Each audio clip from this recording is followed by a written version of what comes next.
Orang kata dah hijrah ni tak berlaku ke, dah hijrah ni tak buat persembahan ke.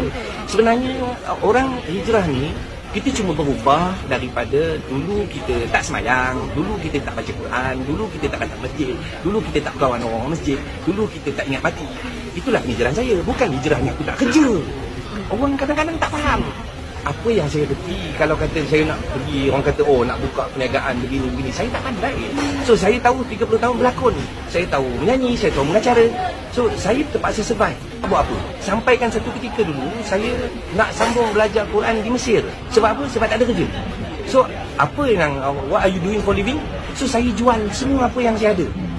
Saya ada kereta saya jual, saya ada rumah saya jual, saya ada motor saya jual. Untuk apa? Untuk survive.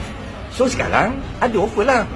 Lepas PKP kemarin ada syarikat yang offer, TV pun panggil, ini pun panggil. Boleh lah sebab anak saya pun sekolah lagi. Ada orang tanya, dah tua pun ada anak kecil ke? Aku kahwin umur tua apa? Kan, umur 36 baru kahwin. So sekarang umur 56, I have to survive. Ada orang tanya tak kerja ke? Ada kalau tak kerja kita nak cari makan, nak serah je. Ya Allah, turunkanlah aku rezeki ni sekian. Memang kena doa, tapi kena usaha. Kan? Kita buat kerja, doa, tawakal doa Allah. Wallahu a'lam.